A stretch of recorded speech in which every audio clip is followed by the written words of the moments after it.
আল্লাহ বলছেন বিশ্ববাসী পূর্ব জমানার মানুষের কল্যাণের জন্য, অতীতকালের মানুষের কল্যাণের জন্য, উপকারের জন্য বিশ্ব মাজারে এক একজন প্রফেটকে, পয়গম্বরকে, রসুলকে, মেসেঞ্জারকে, পথ প্রদর্শককে আমি পৃথিবীতে ইতিপূর্বে পাঠিয়ে দিয়েছিলাম। বর্তমান কালের মানুষের কল্যাণের জন্য আমি একজন প্রফেট, পয়গম্বর পৃথিবীতে পাঠিয়ে দিয়েছি।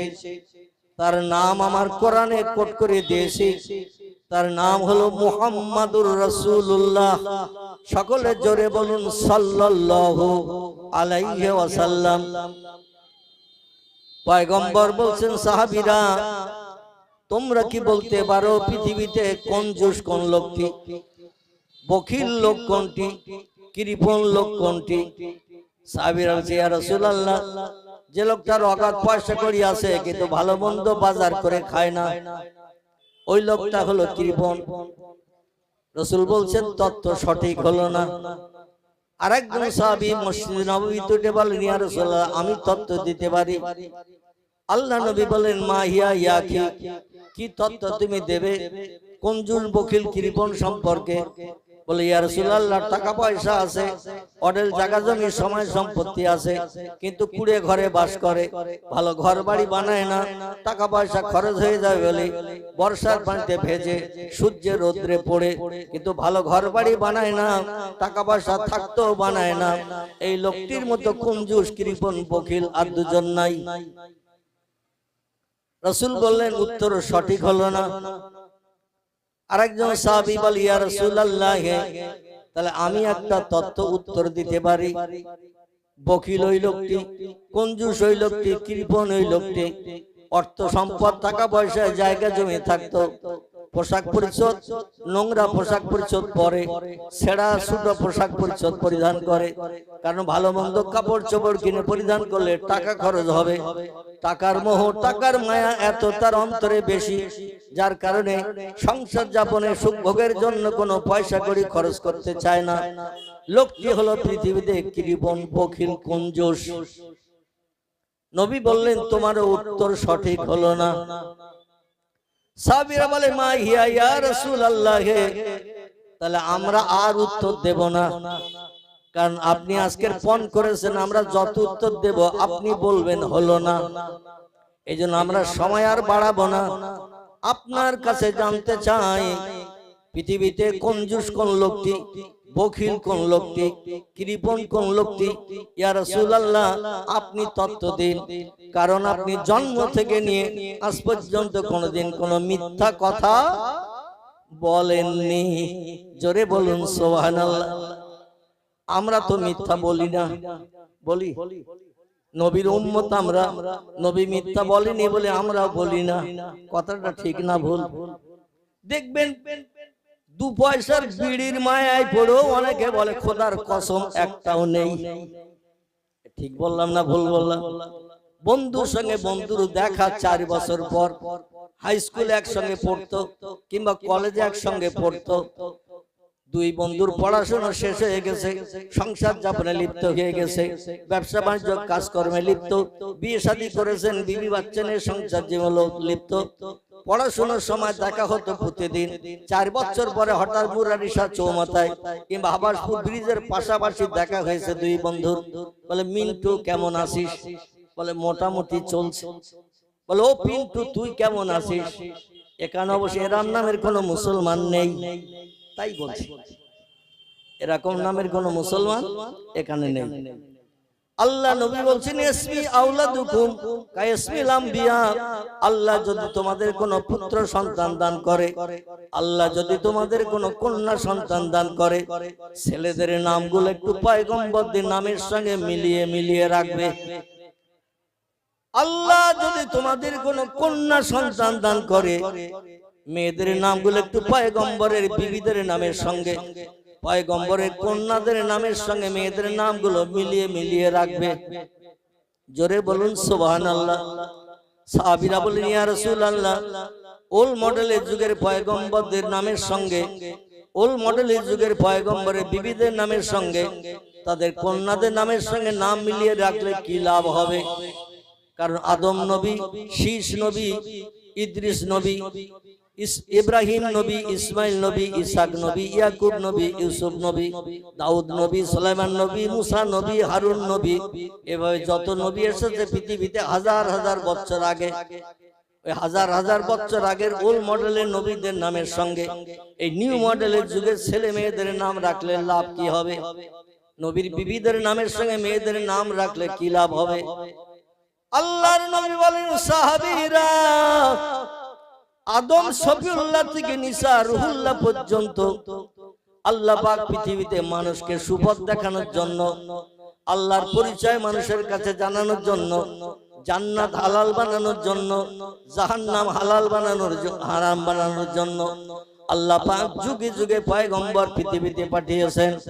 এই পয়গম্বরের সংখ্যা কম বেশি তাফসীর কারকেরা তাফসীরে মাফাতিহুল গায়ব, তাফসীরে মাজিদ, তাফসীরে রুহুল বায়ান, তাফসীরে ইবনে কাসির, তাফসীরে জালালাইন, তাফসীরে কামালাইন, তাফসীরে কাশফ, তাফসীরে বায়ানুল কোরআন, তাফসীরে মাওজিহুল কোরআন, বিখ্যাত বিখ্যাত কোরআনের তাফসীরের ভিতরে লেখকেরা লিপিবদ্ধ করেছেন।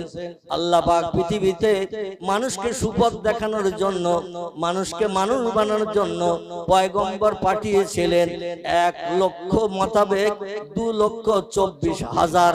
জোরে বলুন একটু সুবহানাল্লাহ। কতটা? 1,00,000 মোতাবেক 2,24,000 পয়গম্বর আল্লাহ যুগে যুগে পৃথিবীতে পাঠিয়েছেন আল্লাহর পরিচয় মানুষের কাছে দেওয়ার জন্য। আল্লাহ যে একজন স্রষ্টা মালিক আছে, এই পরিচয়টা পয়গম্বরেরা সে যুগে অতীতকালে মানুষের কাছে দিতেন। মানুষ যখন আগুনকে পূজা করত, পানিকে পূজা করত, গাছকে পূজা করত, পাথরকে পূজা করত, মাটিকে পূজা করত, স্রষ্টা হিসাবে মান্যতা দিয়ে এই সমস্ত সৃষ্টির কাছে মাথা নত করত আর বলতো, ও আমার পূর্ব, আমার রব পাথর গো, ও মাটি গো, সূর্য গো, চাঁদ গো, ও পানি গো, আমার জীবনের দুঃখ দুর্দশা নিবারণ করো। তাদের সামনে গড় হয়ে বসে সেজদা করত। পয়গম্বর এসে বললেন, সৃষ্টি কোনোদিন স্রষ্টা হতে পারে না।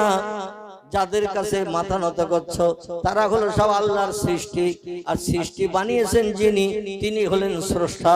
খলাকাস সামাওয়াতি আল আরদ, আকাশে যা কিছু আছে, দুনিয়ার জমিনে যা কিছু আছে, সব সৃষ্টি বানিয়েছেন কে? জোরে বলেন।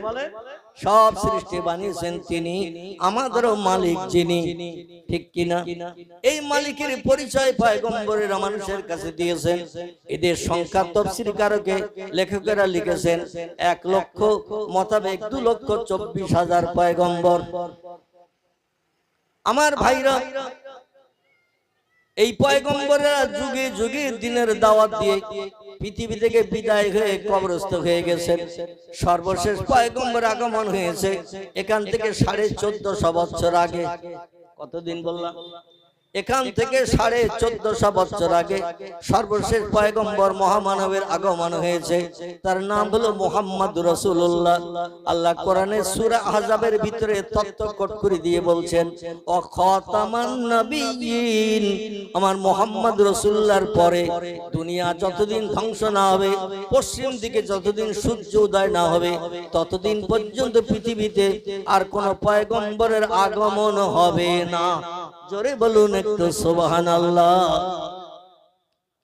সেই পয়গম্বর বলছেন, লা ইয়াদখুলুল জান্নাহ, আমি মুহাম্মদ অত সময় পর্যন্ত বেহেশতে ঢুকবো না, জান্নাতের সুখ উপভোগ করব না, হুর গেলেমানদের নিয়ে জান্নাতের ভিতরে আনন্দ ফুর্তি করব না, হাত্তা ইহাতাকে ওয়াইখুরিজু মিনান নার, জাহান্নামের আগুন থেকে ওই লোকটাকে যত সময় টেনে বার করে আল্লাহর জান্নাতে অ্যাডমিশন না করাবো, জান্নাতে না ঢুকিয়ে দেব, তত সময় পর্যন্ত আমি মুহাম্মদ আল্লাহর জান্নাতের সুখ উপভোগ করব না।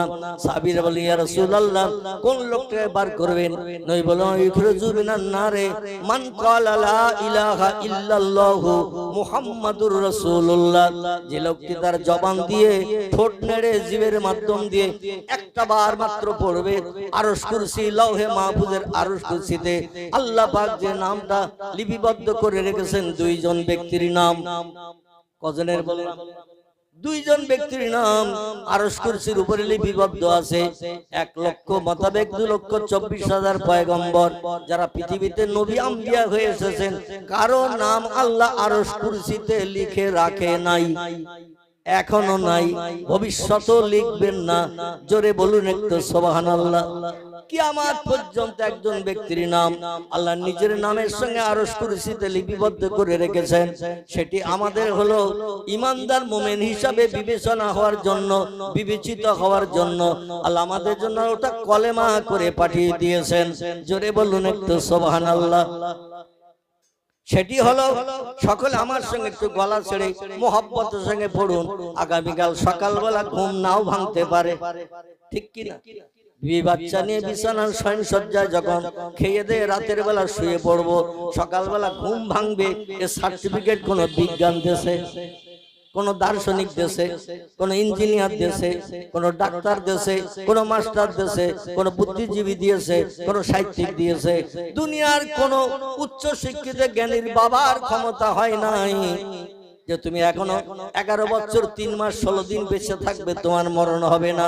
এই সার্টিফিকেট আজ পর্যন্ত কেউ দিতে পেরেছে নাকি? কেউ যদি দিতে পারত, তাম বিশ্বব্যাপী দুইজন ব্যক্তি বাদশাহিত্য করেছিলেন। বর্তমান পৃথিবীতে দেশের সংখ্যা হলো 228টি। কটা বললাম? তাম পৃথিবীতে দেশের সংখ্যা হলো 228টি। Japan, German, England, Holland, Poland, Italy, Brazil, Thailand, Singapore, Burma, Rangoon, Hindustan, Pakistan, Bangladesh, Afghanistan, Iraq, Iran, Kuwait, Jordan, Arab, পারস্য, তুরস্ক, Libya, Nigeria, Indonesia, Malaysia, Sri Lanka, Burma, Tajikistan, Kazakhstan, Balochistan, Azerbaijan, Armenia, Saudi Arab, Arab আমিরশাহী, শাম, সিরিয়া, মরক্কো, ইয়ামান, বুলগেরিয়া থেকে শুরু করে 228টা দেশ পৃথিবীতে আছে। জোরে বলুন একটু সুবহানাল্লাহ। এই 228টি দেশ আমার আল্লাহ পাক তাম পৃথিবীতে বিদ্যমান করে রেখে দিয়েছেন। আর 228টি দেশে এমন কোন দেশ নাই যে দেশে নবীর উম্মত নাই। অনেক দেশ আছে হিন্দু নাই, অনেক দেশ আছে জৈন নাই, অনেক দেশ আছে শিখ নাই, অনেক দেশ আছে ইহুদি নাই, অনেক দেশ আছে খ্রিস্টান নাই, অনেক দেশ আছে কোল নাই, অনেক দেশ আছে ভিল নাই, অনেক দেশ আছে নাগা নাই, অনেক দেশ আছে খাসা নাই, অনেক দেশ আছে মুন্ডা নাই, অনেক দেশ আছে আর্য নাই, অনেক দেশ আছে আদিবাসী নাই, অনেক দেশ আছে সাঁওতালি নাই। কিন্তু আমরা মুসলমান এমন একটা জাতি, পৃথিবীর 228টি দেশে আমরা বাস করছি। একটু চিল্লায়ে বলুন সুবহানাল্লাহ। এই জন্য আল্লামা ইকবাল বলেছেন, আরবে আমি, ভারতে আমি, চীনে আমার নাইকো পর, সারা বিশ্বে মুসলিম আমি, আমরা বিদেশি ঘর। জোরে বলুন একটু সুবহানাল্লাহ। আরবে আমি, ভারতে আমি, চীনে আমার নাইকো পর, সারা বিশ্বে আমরা মুসলমান, বেঁধে নিয়েছি ঘর। এমন কোন দেশ নাই যে দেশে আমরা নাই, সব দেশে রয়েছে। আমাদের পরিচয় হলো আরশ পাকের ভাষা, জবান দিয়ে উচ্চারণ করেছি মোহাব্বতের সঙ্গে, সেটা একটু পড়ুন। লা ইলাহা ইল্লাল্লাহু মুহাম্মাদুর রাসূলুল্লাহ। তিরমিজি শরীফের হাদিস। আল্লাহ নবী বলছেন, কোন ব্যক্তি সারা জীবনে 65 বছর বেঁচে ছিল, 70 বছর বেঁচে ছিল, 82 বছর হায়াতে বেঁচে ছিল, সারা জীবন দুনিয়াদারিতে মত্ত ছিল, বিবি বাচ্চার প্রেমে আসক্ত ছিল, অর্থ সম্পদ উপার্জনের জন্য দৌড়াদৌড়ি ছুটাছুটি করতে করতে জীবন শেষ হয়ে গেছে, আল্লাহর নামের কলেমা একটাবার পড়ার সুযোগ হয়নি। আছে না এরকম মানুষ? মুসলিম ছাড়া যত ধর্মাবলম্বী আছে, ওরা কি সময় দিয়ে কলেমা পড়ে নাকি কোনদিন? মুসলিম ছাড়া যত ধর্মাবলম্বী আছে, এরা কোনদিন মনের ভুলেও কলেমার জপ করে না, কলেমা পড়ে না। বেঈমান এবং ঈমানদারদের পার্থক্য হলো, বেঈমান এবং ঈমানদারদের পার্থক্য হলো, ঈমানদারেরা কলেমা পড়ে, বেঈমানেরা কলেমা পড়ে না। যারা কলেমা পড়ে না, কোরআনের ভাষায় তারা হলো কাফির। তারা কি? তারা হলো কাফির। আর যারা কলেমা পড়ে এরা হলো মুমিন ইমানদার। আল্লাহ নবী বলছেন, ও দুনিয়ার মানুষ, সারা জীবনে যদি একটাবার কোন ব্যক্তি আল্লাহর পরিচয়ের নাম, আল্লাহর নামের সঙ্গে আমি মুহাম্মদ রাসূলুল্লাহ আমার নামটা জুড়ে আল্লাহ একটা বাক্য বানিয়েছেন আরশ কুরসিতে। দুইজন ব্যক্তির নাম জুড়ে একটা বাক্য বানানো হয়েছে, সেটি হলো লা ইলাহা ইল্লাল্লাহ। এটার পরিচয় হলো তামাম সৃষ্টিকে বানিয়েছেন যিনি, তিনি হলেন লা ইলাহা ইল্লাল্লাহ। আর তামাম সৃষ্টির ভিতরে শ্রেষ্ঠ যিনি, তামাম সৃষ্টির ভিতরে শ্রেষ্ঠ যিনি, তিনি হলেন কলেমার অপর অংশ মুহাম্মাদুর রাসূলুল্লাহ। জোরে বলুন একটু সুবহানাল্লাহ। দুইজন ব্যক্তির নাম দিয়ে একটা বাক্য সেন্টেন্স বানানো হয়েছে। এটা যে লোকটি একটাবার পড়বে সে লোকটি ইমানদার হিসাবে বিবেচিত হবে, যে লোকটি সারা জীবন একবার পড়বে না সে কাফির হিসাবে বিবেচিত হবে। কাফের হলে তার ঠিকানা কোথায় হবে? কাফের হলে তার লাভ কি হবে? আল্লাহ কোরআনে সূরা বাকারায় বলছেন, ইন্নাল্লাযীনা কাফারু ওয়া কাযযাবু বিআয়াতিনা উলাইকা আসহাবুন নারি হুম ফিহা খালিদুন। জোরে বলুন একটা আল্লাহু আকবার। আল্লাহ নিশ্চয়ই যারা আমার বানানো পৃথিবীতে আমার নেয়ামত খায়, আমার অনুদান বিবি বাচ্চা নিয়ে সংসার জীবনের সম্পর্ক করে, আমার জমিনে ঘর বাঁধে, আমার হাওয়া ব্যবহার করে, আমার দেয়া অক্সিজেন ব্যবহার করে, আমার দেয়া সব নেয়ামত পানি ব্যবহার করে, আগুন ব্যবহার করে, এগুলো কি কেউ বানিয়েছে? যা কিছু পৃথিবীতে দেখি আল্লাহ বলছেন, ও দুনিয়ার মানুষ, খালাকাস সামাওয়াতি ওয়াল আরদ, আকাশ এবং জমিনে যা কিছু তোমরা দেখো আমি সব আল্লাহ পাক রব্বুল আলামিন বানিয়েছি। জোরে বলুন একটু আমিন। আমার ভাইরা, সেই আল্লাহ পাকের নামের কলেমা সারা জীবনে যদি একটাবার পড়া না হয় ওই লোকটি কাফের হিসাবে বিবেচিত হবে। আর কাফেরের ঠিকানা কোথায় হবে, তার প্রতিদান কি হবে? আল্লাহ কোরআনে সূরা বাকারায় তত্ত্বকট করে দিয়েছেন, ইন্নাল্লাযীনা কাফারু, নিশ্চয়ই যারা আমাকে স্রষ্টা বলে মান্যতা দিল না, আমাকে প্রভু বলে স্বীকারোক্তি দিল না, আমাকে সব সৃষ্টির মালিক হিসাবে আমাকে যারা মেনে নিল না, উলাইকা আসহাবুন নার, এরা হবে জাহান্নামের অধিবাসী। কথার অধিবাসী? এরা হবে জাহান্নামের অধিবাসী। ওহুম ফিহা খালিদুন, আর জাহান্নাম এমন একটা কঠিন জায়গা, সেখানে যুগ যুগ ধরে আগুনে পুড়িয়ে তাদের দগ্ধ করা হবে। লা ইয়ামুতু ওয়ালা ইউকরিস ফিহা, জাহান্নামের পরিচয়টা একটু শুনুন।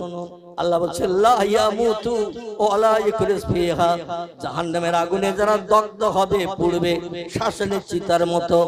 লা ইয়ামুতু, জাহান্নামের আগুনে পুড়ে কোনোদিন কোনো বান্দার মরণ হবে না। পৃথিবীর আগুনে যদি কোনো ব্যক্তিকে হাত পা বেঁধে পোড়ানো হয়, তার মরণ হতে ক মিনিট ক ঘন্টা লাগবে? কথা বল। যে কোনো একটা তত্ত্ব দিলেই তো খেটে যাবে, ঠিক কি না? আধ ঘন্টা বললেও সই, 15 মিনিট বললেও সই, 1 ঘন্টা বললেও সই, ঠিক কি না? একটা মানুষকে হাত পা বেঁধে যদি শুকনো কাঠে আগুন ধরিয়ে দিয়ে তাতে ফেলে দেয়া হয়, ও মারা যাবে না? যাবে না?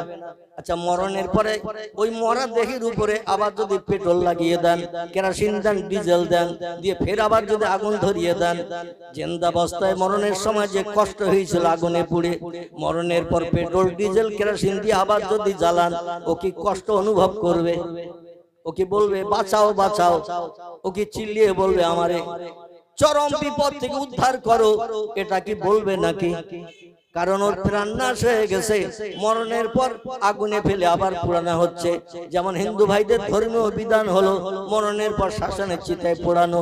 আচ্ছা, বেঁচে থাকা অবস্থায় হাত পা বেঁধে ছেলেরা আপনজন পাড়া প্রতিবাসী শ্মশানের চিতায় যদি পোড়াতে নিয়ে যায়, কেউ যাবে? কেউ যাবে? বলে আমার উপরে তোর অত হিংসা কেন? আমি বেশি আছি, তোর বাপের কি? আমি 107 বছর বেশি আছি, আরো 20 বছর বাঁচবো। আমার এখানে শ্মশানের চিতায় পুড়াবি, কোন মানুষ জিন্দাবস্থায় পুড়তে চাইবে না, তাই মরণের পরে তারে নিয়ে যাওয়া হয় শ্মশানের চিতায় পুড়াতে। কারণ পুড়ালে সে কোনো প্রতিবাদ করতে পারবে না, প্রতিবাদ করতে পারবে না। আবার আগুনে যখন পুরানো হবে ও চিল্লাবে না, হাউতাস করবে না, বাঁচাও বাঁচাও করবে না। মরে যাচ্ছি আগুনে পুড়ে, আমি কঠিন বিপদের মাঝখানে পড়েছি, আমার উদ্ধার করো, বাঁচাও, বলবে না কে কেউ। আল্লাহ বলছেন দুনিয়ার আগুনের ধারণা যেন করিও না। ও পৃথিবীর মানুষ, পৃথিবীর এই যে আগুন তোমরা ব্যবহার করে রান্না বান্না করো, বিভিন্ন কাজে ব্যবহার করো, পার্টস গুলো আগুনে পুড়িয়ে পুড়িয়ে তরল নরম করে বিভিন্ন শ্বাসে ফেলে দিয়ে যন্ত্র মেশিন বানাও, সব আগুনের মাধ্যম দিয়ে পোড়ানো হয়। কাঁচ পুড়ানো হয়, লোহা পুড়িয়ে গালানো হয়, যে কোনো শ্বাসে ফেলে দিলে দেখবেন আস্তে আস্তে ঠান্ডা হলে জীবনে একটা পার্টস যন্ত্র তৈরি হয়ে যায়। আল্লাহ বলছেন পৃথিবীর আগুনের ক্রিয়া হলো জাহান্নামের আগুনের থেকে 69 গুণ বেশি কঠিন। কত গুণ? আল্লাহ পাক যে আগুন বানালেন, এই আগুনটাকে 70 ভাগে ভাগ করলেন। 70 ভাগে ভাগ করে একটা ভাগ থেকে কিঞ্চিত আগুন আল্লাহ পাহাড়ের পাথরের উপরে নিক্ষেপ করেছিলেন। আদম সবিল্লাহকে বলেছিলেন, আদম রে, রান্না বান্না করে যদি জান্নাতি নাজ নেয়ামতের মতো দুনিয়ায় খেতে চাও, জান্নাতে তো রান্না বান্না খাবার খেতে, ফল ফুল খেতে, টেস্টফুল আস্বাদ পেতে, দুনিয়ার জমিনে যে রান্না করার সুযোগ পাচ্ছ না, গাছের ফল ফুল তোমরা কেবল পেড়ে পেড়ে খাচ্ছ, কারণ রান্না করতে গেলে আগুনের দরকার। তাই আমার কাছে দাবি করো, আল্লাহ একটু আগুনের ব্যবস্থা করে দাও। আল্লাহ বলেন জাহান্নামের আগুনটাকে 70 ভাগে ভাগ করো জিবরিল। 70 ভাগে ভাগ করে একটা ভাগের থেকে কিঞ্চিত নিয়ে পৃথিবীর পাহাড়ের পাথরের উপরে নিক্ষেপ করো। আর আদমকে বলে দাও, ওই পাথরের উপরে আগুন নিক্ষেপ করার পরে আদমকে বলে দাও, দুটো পাথর নিয়ে আদম যখন ঘষাঘষি করবে চকমকি আগুন বেরিয়ে যাবে। ওই আগুন যে কোনো শুকনো কাঠে তুলায় যে কোনো জিনিসে দিলে দেখবেন দাউ দাউ করে আগুন জ্বলবে। জাহান্নামের আগুনের থেকে 69 গুণ লোয়ার কোয়ালিটির আগুন হলো দুনিয়ার আগুন। এই আগুনে হাত পা বেঁধে ফেলে দিলে চিল্লাবে, বাঁচাবে, বাঁচাও বাঁচাও করবে না, করবে না। মরার পরে আর কিছু বলবে না, কারণ দেহ থেকে প্রাণ বেরিয়ে গেছে, মৃত্যুর আযাব বুঝতে পারবে না। আল্লাহ বলেন কবরে যেন এই ধারণা করে এসো না, ও বান্দিরা, বান্দা বান্দিরা, ওয়ালা তামুতুন্না ইল্লা ওয়া আনতুম মুসলিমুন, অত সময় পর্যন্ত যেন মৃত্যুবরণ করো না। তোমরা দেহ থেকে প্রাণ বার করে নিও না, বা দেহ থেকে প্রাণ বিসর্জন আজরাইলের হাতে দিও না। ইল্লা ওয়া আনতুম মুসলিমুন, ঈমানদার কলেমাধারী মুমিন যত সময় তোমরা না হবে, তত সময় যেন মরণ বরণ করে কবরে এসো না। কবরে আসলে 9টা ধানের চাল খটা কিন্তু দেখিয়ে দেয়া হবে, কারণ পৃথিবীতে দুনিয়ার সব দেশের মানুষকে আমি বানিয়ে পাঠিয়েছি কেবল আমার ইবাদতের জন্য। ওমা খলাকতুল জিন্না ওয়াল ইনসা ইল্লা লিয়াবুদুন, জোরে বলুন একটু আল্লাহু আকবার। ও মানুষ, আমি তোমাদের কি উপলক্ষ করি, আমার সুজলা সুফলা শস্য শ্যামলা এই সুন্দর দৃশ্যধারী পৃথিবীতে কি জন্য তোমাদের পাঠিয়েছি, একটা বার কি খোঁজ নিয়েছো, দেখেছো? শুনে নাও, জেনে রেখে দাও। আমার কোরআনে তত্ত্ব কোট করে দিলাম, দুনিয়ায় তোমাদের পাঠিয়েছি মায়ের উদর থেকে জন্মগ্রহণ করিয়ে দুনিয়ার সুখ ভোগ করার জন্য শুধু পাঠাই নাই, বরং পৃথিবীতে পাঠিয়েছি একটা মাত্র উদ্দেশ্য নিয়ে আমি আল্লাহ, সেটা হলো আমার ইবাদত করতে হবে। তাই জোরে বলুন সুবহানাল্লাহ। এখন আমরা ইবাদত করি তো করি, হাতে গোনা শতকরা 5 জন 7 জন 10 জন আমরা হাতে গোনা 5 ওয়াক্ত নামাজ পড়ি। কিছু মুসলমান আছে সপ্তাহে একদিন শিবলি সাহেবের মতো খেজুর গাছ কাটতে মসজিদে যায়। আমাদের দেশে শীতকালে খেজুর গাছ কাটে না রস পাওয়ার জন্য, শিবলিরা সপ্তাহে একদিন করে যায় খেজুর গাছ কাটে। দেখবেন জিরেন রস, টাটকা ভালো রস, যে রস জ্বালালে পাটালি হয়। আচ্ছা, একদিনের পরের দিনের ওই রস জ্বালালেও পাটালি হবে তো? কথা বলে একদিনের পরের রস, আচ্ছা 3 দিনের দিন জ্বালালে ও পাটালি হবে তো? ও নিম ঝরা দিতে হবে না, হবে না? আল্লাহ বলেন সপ্তাহে একদিন যাচ্ছ মসজিদে জুমার দিন, আর সারা সপ্তাহ তোমার নামগন্ধ নাই, ও বান্দা তুমি নিমঝরা মালের মতো হবে। চিল্লাই বলুন একটু নাউজুবিল্লাহ। আর দৈনন্দিন যদি মসজিদে হাজির দাও, মুয়াজ্জিন আযান ধ্বনি দিয়েছে আল্লাহু আকবার আল্লাহু আকবার, আল্লাহ মহান, আল্লাহ শ্রেষ্ঠ, আল্লাহ বড়, এই কণ্ঠের আওয়াজ যখন তোমার কানে শুনিয়ে দিয়েছে, এই কথাটা সত্য না মিথ্যা? সত্য যদি হয় তাহলে তাড়াতাড়ি ব্যবসা বাণিজ্য ছেড়ে দাও, দোকানের শাটার লাগিয়ে দাও। ও আমার বান্দা বান্দিরা, চারবার ছেড়ে দাও, বিবি বাচ্চার মায়া ছাড়ো, গল্প গুজবে লাথি মারো, মসজিদে চলে এসো, জামাতে শরীক হও। জামাতে শরীক হয়ে আমি আল্লাহ আমার রেজামন্দির জন্য একটু রুকু করো, সিজদা করো, তাহলে আমি আল্লাহ তোমাদের ব্যবহারে দুনিয়ায় তোমাদের পাঠানোটা আমার সার্থক হবে। জোরে বলুন একটু সুবহানাল্লাহ। আর আমার ইবাদত যদি করো, আমার হুকুম যদি তামিল করো, আমার হুকুমের মান্যতা যদি তোমরা দাও, তাহলে তোমাদের প্রতিদান কি হবে শোনো। আল্লাহ বলছেন ইন্নাল্লাযীনা আমানু ওয়া আমিলুস সালিহাত উলাইকা আসহাবুল জান্নাতি হুম ফিহা খালিদুন। জোরে বলুন একটু আল্লাহু আকবার। আল্লাহ নিশ্চয়ই যারা আমাকে স্রষ্টা বলে মান্যতা দিল, প্রভু বলে স্বীকারোক্তি দিল, আর মুয়াজ্জিনের আযান শুনে মসজিদে জামাতে শরীক হলো, বিবি বাচ্চার মায়া ছেড়ে দিল, দোকানের শাটার টেনে দিল, ব্যবসা বাণিজ্য পরিত্যাগ করলো, এমন করে দুনিয়ার সব কাজকর্মে লাথি মেরে যে বান্দা মসজিদে এসে হাজিরি দিয়ে দিল, আমি আল্লাহ তাদের জন্য তোহফা, গিফট, অ্যাভেলেবল গিফট, উত্তম পুরস্কার আমি ঘোষণা করেছি। উলাইকা আসহাবুল জান্নাতি হুম ফিহা খালিদুন। তারাই হয় আমার চির শান্তির আবাসস্থল, যেখানে দুঃখ নাই, ব্যথা নাই, অভাব নাই, রোগ নাই, শোক নাই, বালা মুসিবত নাই, দুশ্চিন্তাগ্রস্ত হতে হবে না, এমনকি কোনো সমস্যায় পড়তে হবে না। জান্নাত হলো চির সুখের জায়গা, সেখানে তোমরা কোটি কোটি কোটি কোটি বছর ধরে সুখ ভোগ করার সুযোগ পাবে। লা ইয়ামুতু ওয়ালা ইয়াকুরু ফিহা। জান্নাতি যারা হবে কোনদিন জান্নাতীদের হাজার কোটি বছর পরে মরণ হবে না। আর জাহান্নামী যারা হবে হাজার কোটি বছর জাহান্নামের আগুনে জ্বলার পরও জাহান্নামের আগুনে পুড়ে তাদের মরণ হবে না। জান্নাতীদের মরণ হবে না, তাম সৃষ্টির মরণ হবে একবার। কবার বাবা? তাম সৃষ্টির মরণ হবে একবার। সেই মরণ হলো এই পৃথিবীর মরণ। বাঘ, ভাল্লুক, হাতি, সিংহ, গন্ডার, ইঁদুর, কুকুর, বিড়াল, সাপ, বিচ্ছু, ব্যাঙ, মাছি, মশা, পিপিলিকা, কীট পতঙ্গ, জীবজন্তু, যা কিছু চোখে দেখি, যা কিছু চোখে দেখতে পাই না, দূরবীক্ষণ যন্ত্র চোখে না লাগালে অনেক কিছু চোখে ধরা পড়ে না, যা কিছু দেখতে পাও, যা কিছু চোখে দেখতে পাও না, আমি আল্লাহ পাক সব সৃষ্টির মরণ ঘটাবো একবার। কোরআনের সূরা বাকারা আমার আল্লাহ বলেন কাইফা তাকফুরুনা বিল্লাহি ওয়া কুনতুম আমওয়াতা ফাহিয়াকুম সুম্মা ইউমিতুকুম সুম্মা ইহয়িকুম সুম্মা ইলাইহি তুরজাউন। গলা ছেড়ে বলুন আল্লাহু আকবার।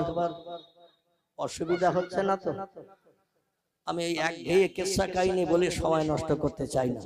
আর যে মজলিসে কোরআন ও হাদিস তেলাওয়াত করা না হয়, হাদিস শরীফ, কোরআন শরীফ যে মজলিসে পাঠ করা না হয়, ও মজলিসটা হলো শুকনো মজলিস।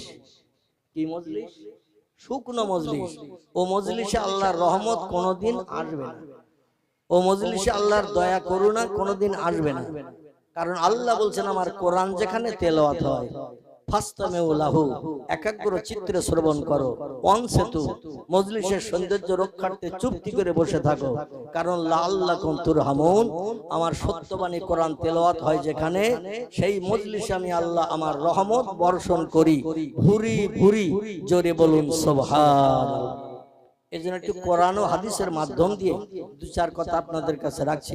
পরবর্তী বক্তা আমার পরপরই আপনাদের সঙ্গে চারি চক্কের মিলন ঘটাবেন। বিশেষ করে হুগলি জেলার মায়াপুর থেকে আগত জনাব পীরজাদা হুজুর কেবলা, তিনি আসবেন। আমার অসুস্থতার কারণে আমার বাড়িতেও তিনি দেখা করতে এসেছিলেন। সেই হুগলি জেলা মায়াপুর থেকে আমার সঙ্গে সাক্ষাৎ করতে এসেছিলেন আমি যখন 3 বছরের মতো অসুস্থ ঘর বেড়ে হয়েছিলাম। কম বেশি আপনারা জানেন। আল্লাহ পাক লক্ষ লক্ষ মানুষের চোখের পানিতে, লক্ষ লক্ষ মানুষের হাতের দোয়া আল্লাহ কবুল করে এই মরা রোগীকে আপনাদের সামনে আবার চেয়ারে বসার সুযোগ করে দিয়েছে।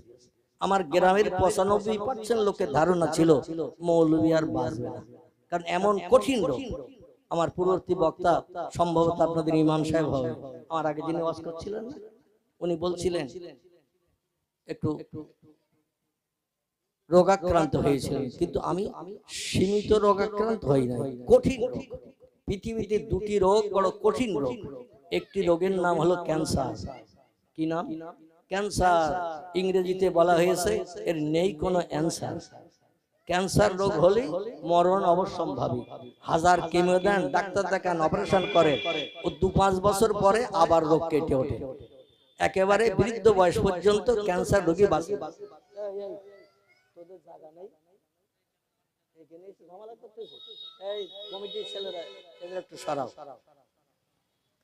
ক্যান্সার হলে এর অ্যান্সার নেই, উত্তর নেই, ওষুধ নেই, কিছুই নেই। বিজ্ঞানীরা থাতানি দিয়ে হাজারো রকম কেমো টেমো এটা ওটা বানিয়েছেন, কিন্তু কেমো দিল মরণের দিন পর্যন্ত, বুড়ো বয়স পর্যন্ত বাঁচে না, ও আবার ওই রোগে আক্রান্ত হয়ে মৃত্যুবরণ করে। আর একটা রোগ হলো কঠিন রোগ, যে রোগটা আল্লাহ আমি অধম আমাকে দিয়েছিলেন। আমার রোগটা ছিল কিডনি খারাপ। কি খারাপ? কিডনি। আমার এই পেটের দুটি কিডনি ড্যামেজ হয়ে গিয়েছিল। পেশাব হতো না, 24 ঘন্টায় 2 থেকে 3 ফোঁটা পেশাব হতো। খুব জোর চাপ দিলে 2 থেকে 3 ফোঁটা পেশাব হতো।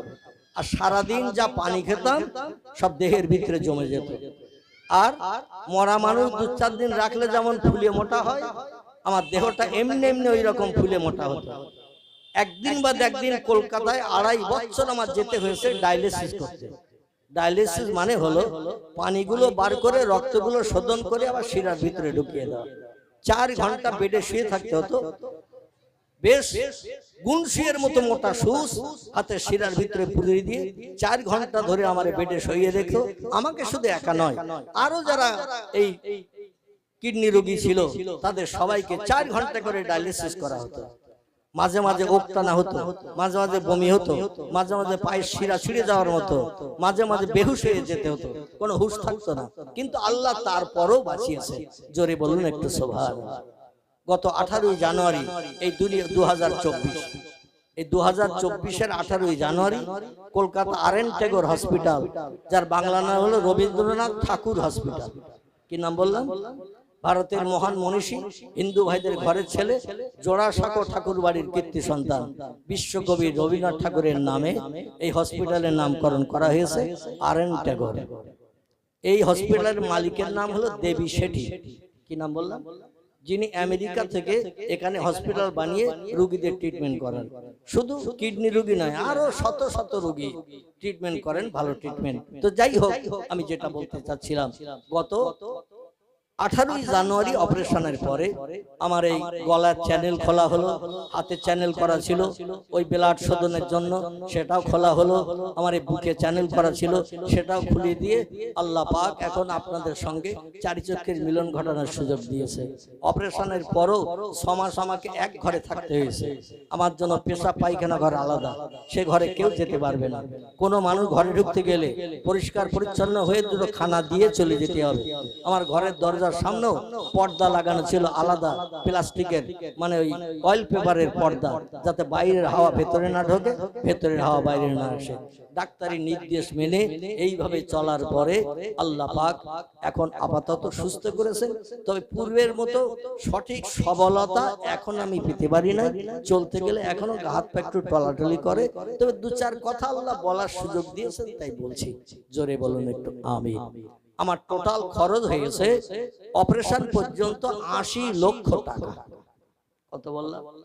80 লক্ষ টাকা আমার খরচ হয়েছে, অপারেশনের পরে খরচ হয়েছে, সেটা ওই হিসাবের ভিতরে নয়, সেটা আলাদা। তো যাই হোক, 2.5 বিঘার মতো জমি বেচেছি, 4 চাকা গাড়ি একটা ছিল বেচেছি, আমার শ্বশুর দিয়েছে 6 লাখ, ছোট ছেলের শ্বশুর দিয়ে 6 লাখ, ভাগনা ভাগ্নেরা বোনেরা আপনজন বন্ধু বান্ধব, এই আপনাদের মতো সহৃদয় বন্ধু ফেসবুকের মাধ্যম দিয়ে আমার অ্যাকাউন্টে হাজার হাজার টাকা, 10 টাকা থেকে শুরু করে 100 200 500 1000 2000 এইভাবে দিয়ে অধমকে অন্তত ট্রিটমেন্টের সুযোগ করেছেন। যেদিন অপারেশন হবে তার আগের দিন আমার 21 লক্ষ টাকা এককালীন জমা দিতে হয়েছিল অপারেশনের জন্য।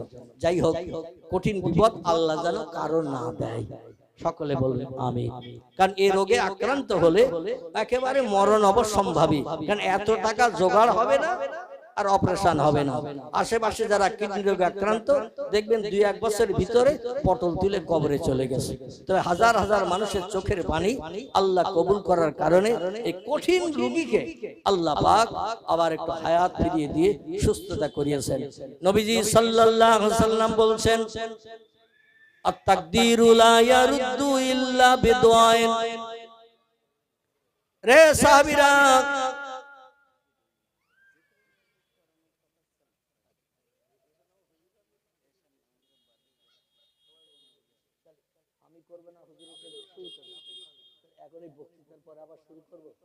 আচ্ছা আচ্ছা ঠিক আছে, আচ্ছা ঠিক আছে। আমার ভাইরা, আল্লাহ নবী বলছেন, আত-তাকদীরু লা ইয়ারুদ্দু ইল্লা বিদুআইন।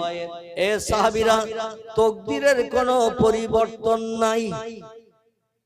তিরমিজি শরীফের হাদিস, আল্লাহ নবী সাল্লাল্লাহু আলাইহি ওয়াসাল্লাম জানাচ্ছেন, কোন মানুষ মায়ের উদর থেকে পৃথিবীতে যখন জন্ম নেয়, তার জন্মগ্রহণ করার 40,000 বছর আগে আল্লাহ তার তাকদীর লিপিবদ্ধ করে পৃথিবীতে পাঠায়।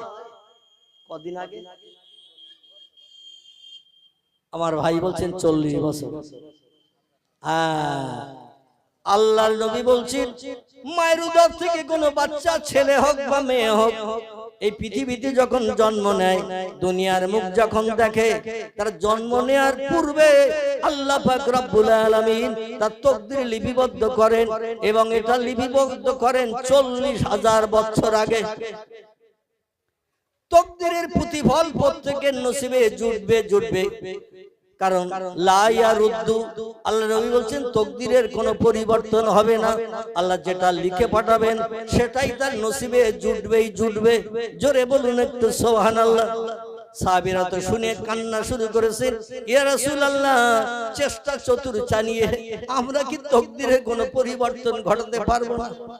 আমল কালাম করে, জিকির আজগার করে, তাসবিহ তাহলিল পাঠ করে, নামাজ কালাম করে, নফল রোজা রেখে, ফরজ রোজা রেখে, সত্য কথা বলে, চুরি ডাকাতি না করে, ছিনতাই গুন্ডামি না করে, মদ না খেয়ে, সুদ না খেয়ে, ব্যভিচারী না করে, গরিবদের হক ফাঁকি দিয়ে না খেয়ে, মানুষ মার্ডার না করে, আমরা যদি আল্লাহর কাছে হাত তুলে কোনো দোয়া করি, আল্লাহ কি আমাদের তাকদীর পাল্টে দেবে না? নবী বলেন, সাহাবীরা, নাম ইয়া আইয়ুহাল আসহাব, একটা মাত্র ক্ষেত্রে মানুষের তাকদীর পরিবর্তন হয়। কটা? একটা মাত্র ক্ষেত্রে মানুষের তাকদীর পরিবর্তন হয়। সাহাবীরা বলেন, মা হিয়া ইয়া রাসূলুল্লাহ, সেই ক্ষেত্রটা কি? রাসূল বলেন, ইল্লা বিদুআ। রাতের গভীরে তাম সৃষ্টি যখন ঘুমিয়ে যাবে, বিবি বাচ্চা নিয়ে সব সৃষ্টি যখন বিশ্রামে চলে যায়, ঘুমের ঘরে পতিত হয়, রাতের গভীর হয়ে গেলে সব সৃষ্টি দেহের ক্লান্তি দূর করার জন্য যখন বিশ্রামে যায়, ঘুমিয়ে যায়, ওই সময় কোন ব্যক্তি বিছানায় যদি লাথি মারে, বিবি বাচ্চার মায়া ছেড়ে দিয়ে আমার আল্লাহ পাকের সন্তুষ্টির জন্য জায়নামাজের পাটিতে দাঁড়িয়ে যে 2 রাকাত নামাজ আদায় করে আল্লাহর কাছে দোকান হাত তুলে চোখের পানি দুঃখ না দিয়ে 2 ফোঁটা পৃথিবীর জমিনে ফেলে, ওই রাত্র দ্বীপ্রহরের পর থেকে নিয়ে ফজরের আযান ধ্বনির আগ সময় পর্যন্ত এই সময়টাকে বলা হয়েছে তাহাজ্জুদ। কি নাম? আল্লাহ কোরআনের 28 পারায় সম্ভবত তত্ত্ব কোট করে দিয়েছেন, ফাতাহাজ্জাত বিহি নাফিলাতাল্লাক। জোরে বলুন একটু সুবহানাল্লাহ। আল্লাহ বলছেন, ও বান্দা বান্দিরা, আমাকে যদি রাজি করতে চাও, জীবনের সুখ শান্তি আমার মাধ্যম দিয়ে যদি মিটাতে চাও, প্রধানের কাছে যদি যেতে না চাও, মেম্বারের কাছে যদি যেতে না চাও, এমএলএ এর খোঁজ খবর যদি নিতে না চাও, কারো কাছে দরখাস্ত দিতে না চাও, কোনো বন্ধুর কাছে যদি সমস্যা জানাতে না চাও, আমি আল্লাহ আমার কাছ থেকে যদি সমস্যার সমাধান পেতে চাও, রাতের গভীরে একটু জায়নামাজে দাঁড়িয়ে যাও, একটু তাহাজ্জুদের নামাজ আদায় করো। আল্লাহ নবী হাদিস শরীফে জানিয়েছেন, সিয়ামুন নাহার ওয়া কিয়ামুল লাইল। জোরে বলুন একটু সুবহানাল্লাহ। সিয়ামুন নাহার মানে দিনের বেলা দাঁতে কিছু না কেটে অনাহারা থাকা, এরে বলা হয় সিয়ামুন নাহার। আর কিয়ামুল লাইল, রাতের গভীরে সব সৃষ্টি যখন ঘুমিয়ে যাবে, কোন বান্দা বিবি বাচ্চার মায়া ছেড়ে দিয়ে শান্তির শয্যা বিছানায় লাথি মেরে দুনিয়ার আয়েশারাম পরিত্যাগ করে জায়নামাজে দাঁড়িয়ে আল্লাহর কোরআন শরীফের তেলাওয়াত করে রুকু সিজদার মাধ্যম দিয়ে বান্দা যখন ডাইনে বামে সালাম ফিরিয়ে নামাজ শেষ করে দিয়ে আমার কাছে হাত তুলে যখন কিছু চাইবে, উদউনি, ও বান্দা কিছু চাওয়ার থাকলে আমার কাছে চাও, আস্তাজিব লাকুম, তোমাদের দোয়া দাবি কবুল করে জীবনের সব সুখ শান্তি মিটিয়ে মুখে হাসি ফুটাবো আমি। আমার ভাইরা, যদি বলেন হটিস্টিক ডকুমেন্ট, আমার কর্তৃপক্ষ ভাইরা, একটু আমাকে এই বক্তৃতা শেষ অঙ্কের দিকে আপনাদের একটু জিকিরের কথা বলেছেন, এজন্য আমি শেষের দিকে 2-5 মিনিট 7 মিনিট একটু আল্লাহর নামে জিকির করব। কারণ আল্লাহর নামে স্মরণ না করলে লোকটাকে তো পাক্কা মুমিন ইমানদার হতে পারে না। আপনারা সকলে আল্লাহর নামে স্মরণ করতে রাজি আছেন না নাই? যদি রাজি থাকেন, আচ্ছা, যেখানে বল খেলা হয়, 2 দলের খেলোয়াড়রা 11 জন করে 22 জন কিংবা 9 জন করে 18 জন, খেলা শুরুর আগে কলেমা শরীফ কবার পড়ে খেলা শুরু করে। আচ্ছা, যেখানে ক্যারাম বোর্ড খেলা হয়, 4 জন ঘোড়ার মতো চারদিকে দাঁড়িয়ে এধারে গুটি ওধারে, ওধারে গুটি এধারে, এইবার শুধু গুড়ুম গাড়াম অ্যাকশন করে না? ওদের ট্রেনিং হলো ঘোড়ার মতো। ঘোড়া যেমন দাঁড়িয়ে খায়, দাঁড়িয়ে ঘুমায়, দাঁড়িয়ে পেশাব, দাঁড়িয়ে পায়খানা, ক্যারাম বোর্ড যারা খেলে এদের খেলাটা যত সময় চলে ঘোড়ার মতো দাঁড়িয়ে দাঁড়িয়ে অ্যাকশন। আচ্ছা, ক্যারাম বোর্ড খেলার সময় কেউ কি বলে 10 বার দরুদ শরীফ, আল্লাহর নামের একত্ববাদের ভাষা কলেমা শরীফ 7 বার পড়ি না, তারপরে খেলা শুরু করি? করে কেউ? আমার ভাইরা, দুনিয়ায় যত নাচ গানের মজলিস আছে, যত নাচ গানের মজলিস আছে, ভিডিও আছে, এমন করে সিনেমা আছে, যাত্রা আছে, থিয়েটার আছে, সেখানে কবার দরুদ শরীফ পড়ে শুরু করা হয়? কোন জায়গায় পড়া হয় না। আল্লাহ নামের একত্ববাদের ভাষা পড়া হয় এই বেহেশতের বাগানে। জোরে বলুন একটু সুবহানাল্লাহ। চার দোকান আব্দুল করিম চাচা, আব্দুর রহিম দাদা যখন বসে দেখবেন শুধু রাজনীতির গল্প। ঠিক বললাম না? বল, রাজনীতির গল্প, নিজেদের সংসার যাপনের গল্প, চাষবাসের গল্প, ব্যবসার গল্প করতে করতে 1-1.5 ঘন্টা পেরিয়ে যায়, কিন্তু একটা বার চার দোকানে 1.5 ঘন্টা বসে থাকা অবস্থায় একটা বারও কি কলেমা শরীফ পড়ার সুযোগ পেয়েছি? পাই নাই। দুর্ভাগ্য আমাদের। আমার ভাইরা, আল্লাহ নামের একত্ববাদের ভাষা যারা বেশি বেশি করে জপ করে, নবী বলছেন, মান কানা লিল্লাহ, যে লোকটি আল্লাহর আপন হয়ে যায়, কানাল্লাহু লাহু, আল্লাহ তার আপন হয়ে যায়। মান কানা লিল্লাহ, যে লোকটি আল্লাহর আপন হয়ে যায়, কানাল্লাহু লাহু, আল্লাহ তার আপন হয়ে যায়। আর আল্লাহ যে বান্দা বান্দির আপন হয়ে যায়, খোদার কসম কারো কাছে ভিক্ষুকের মতো হাত পাতার দরকার থাকবে না। যদি বলেন হটিস্টিক ডকুমেন্ট, একটা ছোট্ট তথ্য দেব, কারণ আমার বক্তৃতার সময় শেষের দিকে একটু আপনাদের জিকিরের মজলিস করে আমি বিদায় নেব। পরবর্তী বক্তা আপনাদের সঙ্গে আলোচনা করবেন। এই ভারতবর্ষের মোগল সাম্রাজ্য কায়েম করেছিলেন যিনি, লোকটির নাম হলো জহিরুদ্দিন মোহাম্মদ বাবর। কি নাম বললাম? মোগল সাম্রাজ্যের প্রতিষ্ঠাতা যারে বলা হয়, এনার বাড়ি ছিল উজবেকিস্তানের